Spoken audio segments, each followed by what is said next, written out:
dalkaaga baro 9 bishii 1977 waxaa magaalada Muqdisho imaaday dad Chinese ah si ay ugu qabsadaan xafladaas oo ah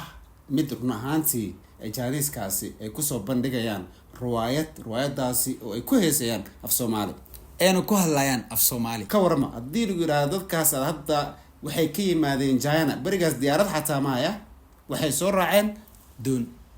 badday soo mareen maalmay soo socdeen waxaana soo bandhigeen riwaayadooda ku daawanay waa dad Soomaali ahayn ku af Soomaali ku hadlay waa dad Soomaali ahayn Soomaalida ba xafladaas ku yareen midda aan la yaabay waxa ahayd markii kaamirada lagu fiiriyo tiyaatarka Soomaali tiyaatarka ayaa lagu dhigay waxa fadhiyo waa Hindi Soomaali Chinese iyo dad xataa diiman kala haysta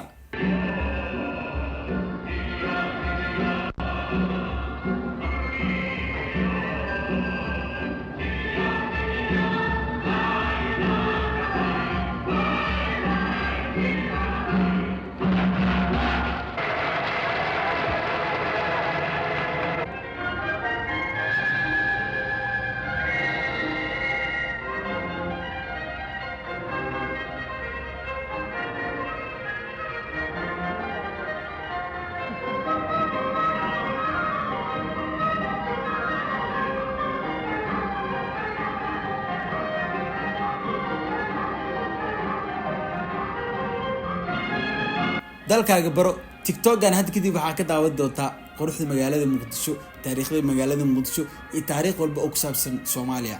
Nabil waaye wax walba ani asba idin soo wada gudbin doona hadda asikiliis aragtiin hadda ani kaliya aragtiin mar walba muhiimadeena waa idinkeena idin barna dalkiina هلا فديسو سيدا ديس ما تخانيدي واحد في ختميسه دهو عبد الفديسو أدنى أنا سيدا بسم الله بيا ها وحاكو ساعات waxaan ku saxan هذا الكاس hal mar